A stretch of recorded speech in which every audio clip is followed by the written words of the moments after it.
What I am about to show you guys here is absolutely not clickbait at all. So stay tuned, we're gonna go through, see exactly what they're doing, and then at the end of the video, I'll give you a few takeaways on how you can use this for your own music. Well, hello my friends, we meet again, it's been a while, where should we begin? Now, I ask you, have you heard these couple songs before?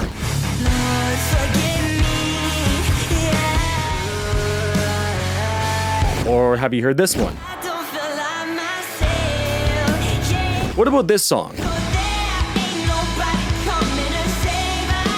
You've probably heard one of these songs through meme format, you know, vertical, endless scrolling loop, right? YouTube Shorts, TikTok, Instagram. You've probably heard this song being played underneath, you know, a funny or relatable meme with their song playing underneath it, right? A very catchy part of the song. This is what is so genius about their strategy here. The band in question today is NXCRE and the Villains, or as I'm told it's pronounced, Necree and the Villains. These guys have done something incredibly genius and incredibly successful that has propelled them and their music to success and to an audience I don't think they ever even expected it to happen. Let's go to the computer here and let's take a look at exactly what these guys are doing. And just a reminder, we will go through at the end and I'll sort of summarize what they're doing and some takeaways that you can use for your own music. I'm Varvis, hit that like and subscribe button. Let's get into it here, guys. Back on the computer now, and this is the channel in question here, or the artist. Necree and the Villains, right? Now, if you look, their most popular video is Usurper with 12 million views, right? That's, I think, the song that I think everyone knows, you know, it's like, Lord, forgive me, yeah, yeah. But yeah, look at that, 12 million views. 1 year ago, 6.9 million views, 3.1 million views.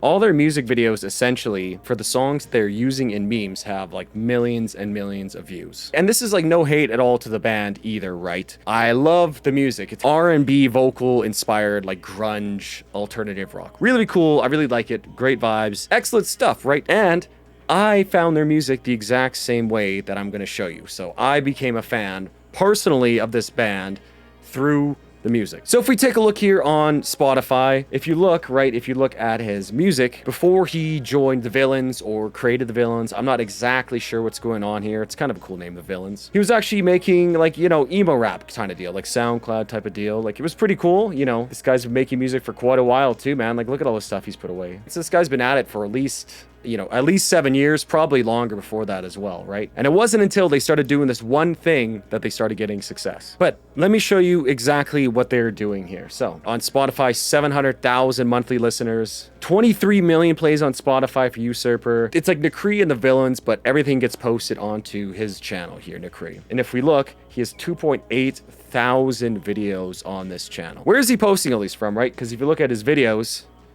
he doesn't have that many videos. And it wasn't until like they released Usurper and Indigo that things really started taking off. And this is exactly what they did. So if you look, we go to their shorts page. It's literally just endless. Here, let me move myself to somewhere that I'm out of the way. If you look, it's literally just endless amounts of shorts that are memes, relatable memes, put with their music over top of it. Let's just look at a couple here.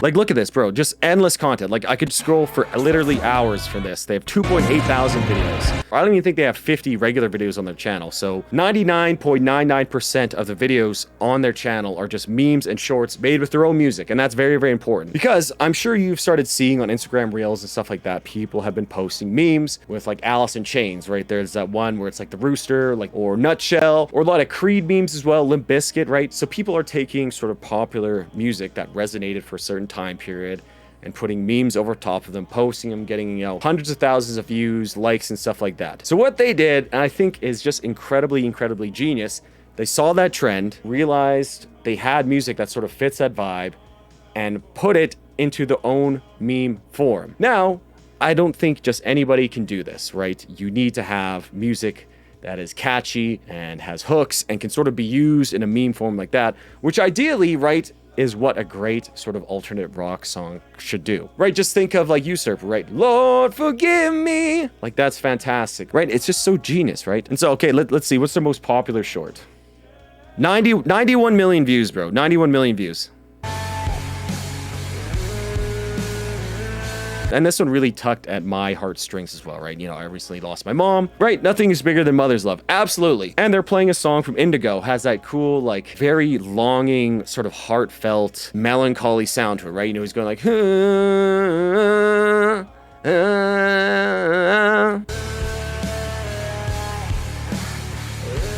But look at this, man. 96 million views for this. Now some like Russian stuff, WNBA, soccer, movie clips, ads. You know what I mean? Like they're literally posting like every meme kind of possible in every format. Like I've even seen like still images ones from them, and like it's totally working for them. It's just so genius. You're taking the sort of already established meme format and just replacing your own music with it. And it is obviously working. And let me just show you how well it is working for them. Okay, so here we are on Social Blade. Essentially, it's just like a website where you can see what a YouTube channel is doing. And I would say based on my own metrics, it's reasonably accurate. I think the bigger you get, the less accurate it gets, but we can still get a good sort of overview of what's actually happening here. So let me just move myself somewhere I don't get in the way. So they have an A+ rank. They're 298th in the Social Blade ranking, which is actually crazy. Yeah, like look who's on the list of like top ones here. You got like T-Series, Mr. Beast, right? Nick Dew, Giovanni, Coco Melon. Like to be even considered in like the like top 500 in Social Blade is absolutely like ridiculous. Like that is just crazy next level stuff. So let's take a look here. What these guys do essentially in the most brief and succinct way I can put it. These guys post 10 memes every single day with their own music to their own YouTube channel. And essentially, based on the nature of memes and stuff like this, each one of these is essentially a short little music video that the algorithm organically promotes for them and also pays them money. So rather than paying somebody to promote their music, think Facebook or Google or YouTube ads, they make memes which promote their own music while paying them. Because of the way algorithms work, they want you to watch more of the same content that you enjoy, which is why the memes is so genius. I'm sure they're also posting it to Instagram, you know, TikTok, Facebook, blah, blah, blah. But, you know, YouTube Shorts is the place that I like to rot my brain and, you know, pretend I don't exist for a couple hours before I go to sleep. You know what I mean? So this is what I'm basing it on. So just think, this is only YouTube. Only YouTube. In the last 14 days, guys, they've gained 80,000 subscribers. They've had 271 million views, shorts views, mind you, but still. And in the last 14 days, they have made a range of $55,000 to $244,000 US. So let's say that even Social Blade is just totally wrong, and let's say they're making half of the low estimate. $27,000, let's just say like $30,000 in 14 days is absolutely bonkers. US, mind you, that is US, right? So their daily average is they're gaining 8,000 subscribers on average daily with 16 million views daily with an estimated earnings of $4.1K to $18,000. So let's say even on the low end, $3,000 a day these guys are making. Think about that, man. $3,000 a day is essentially $1 million just from YouTube. Just from YouTube, mind you. But if you want to see the actual most crazy part, you can see nothing.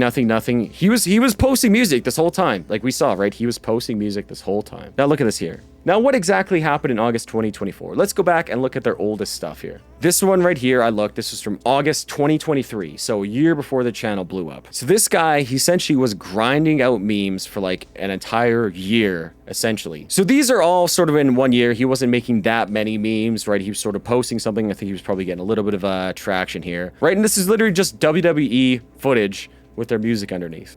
So this was October 26th, so basically like a year. Okay. You know, he was doing lots of wrestling memes. You know, I love wrestling, right? He was sort of tapped into that, you know, late 90s zeitgeist. You can definitely tell here. Okay, let's see. This one's 11 million views. So this might have been his first one that actually blew up for him. When was this one posted?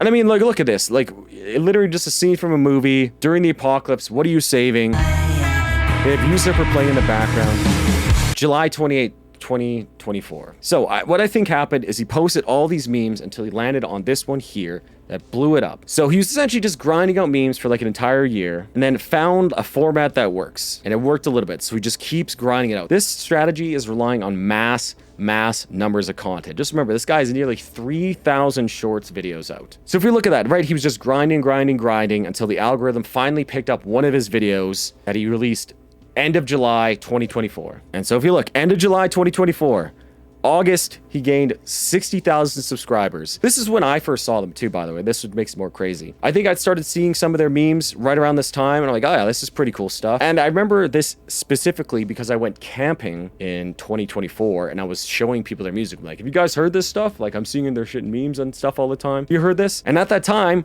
their channel had just over like 100,000 subscribers. And I think the video for Usurper had just like 600,000 views or something, which, don't get me wrong, man, that's a great number of views. And that was probably a large part due to the fact that he was using it in memes for like an entire year. But it wasn't until, again, you can see here, August 2024, that stuff really started to blow up for him. So this guy went from essentially making no money from his music to making an incredible amount of money in a very, very short time. Now, there's this whole question of copyright and what is going on with his memes here, but I sort of feel like we're still in the Wild West with all this stuff, and using in short formats, you know, you add some distortion or you add some grain, some text over top of it. It makes it really hard to detect. So keep in mind, if you're going to try this, that is definitely a possibility of stuff that could happen. You might get your shorts claimed or striked. Obviously, they haven't, right? Their channel is still pumping out tens of these a day, right? It's just something to keep in mind, man. Like, this is an inherently risky strategy. But what I think is very important to stress here is that it's a risky strategy, but it's a free strategy. It only takes your sweat labor, right?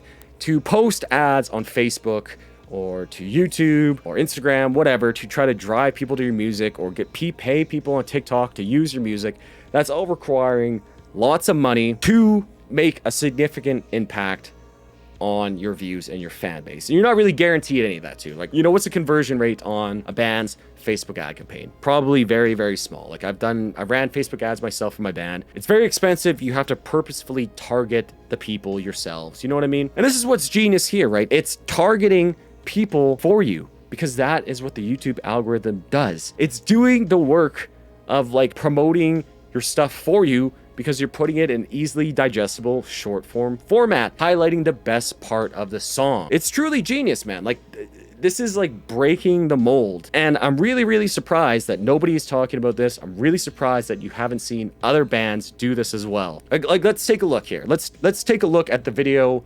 performance over time for Usurper. Okay, so if you look at it, you know, he posted it, right? He posted it, and like we saw, he made his first meme.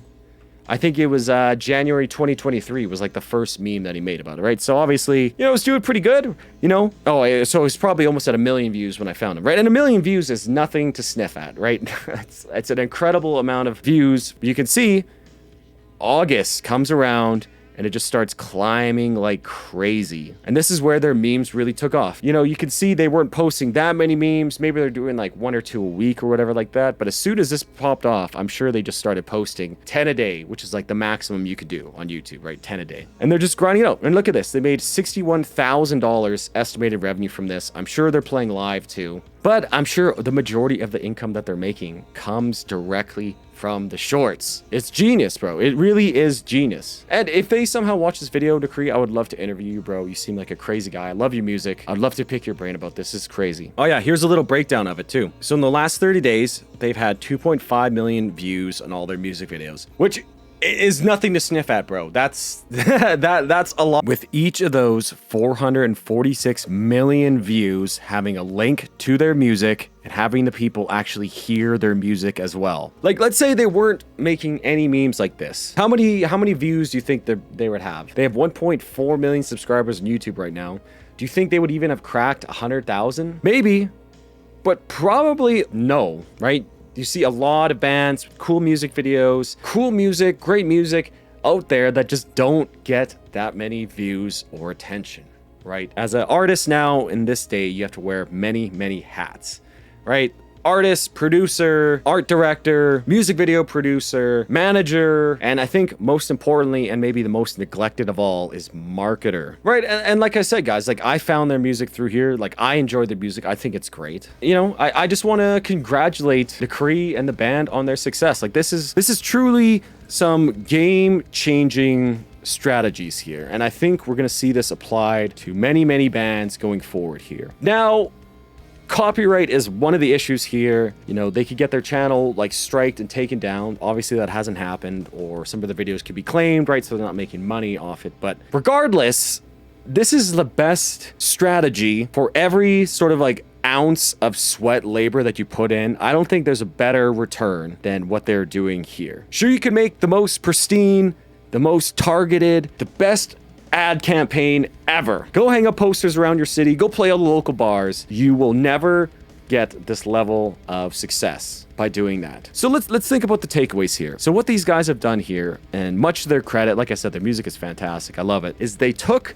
something that was already popular and gaining in popularity, sort of like the late 90s, early 2000s, post-grunge, alt-rock sound, infused it with something new. This is important. You can't just rehash the past. They infused it with something new, which was these R&B inspired vocals that are really good, right? But you could have the most compelling music in existence, and if it just hides on your YouTube channel with, you know, 120 subscribers for the rest of your life, no one's ever going to see it. So they took a trend that was happening, you know, late 90s, early 2000s, post-grunge music being put into memes about longing, about missing people, about achieving something, about weightlifting, about sports, about soccer, UFC, hockey, WWE. You guys have seen it. I don't need to describe it more. They took that trend and applied it to their own music and said, what if we just made the same type of memes, but instead of using, you know, One Last Breath by Creed, or How You Remind Me by Nickelback, or The Reason by Hoobastank, we just put our own music in here. And so they did that, and obviously it has paid off incredibly well for them. So takeaways here, we can think. You could literally just copy the strategy. Maybe it'll work. Maybe it won't. You need to have music that is sort of memeable in a sense, right? I think the reason why Usurper is so much more successful than the other stuff is that's a very sort of memeable and catchy and memorable line in the chorus, right? And you can apply that to so many different memes and circumstances. So you can take your own music and copy their strategy, or you can take a look at the broader, sort of more organic culture around memes that's going on and apply it to something else, right? Make your own memes for your own music. Use your own music. Post them everywhere, spam them out, use the nature of these big software companies' algorithms whose entire goal is to get you to spend more time on their platform to your own advantage, right? And took basically their destiny into their own hands. Okay, what if we just made memes with our own music and just posted them everywhere? Like, it's so simple, but that's like the genius ideas always seem so obvious in retrospect. You know what I mean? And they're probably not even the first people to do this. Maybe some other band was doing this before, but as you saw, they were doing it for like about a year before it even got any traction. So these guys, to their credit, through hard work and grit and perseverance, kept posting the memes and are now reaping the rewards from it. And I just gotta say, this is some of the most outrageously inspiring and fantastically just genius marketing campaigns I think I've ever seen. I've been Varvis. What do you think about their marketing strategy here? Do you think you can apply it to your own music? Let me know what you guys think down in the comments below. Cheers.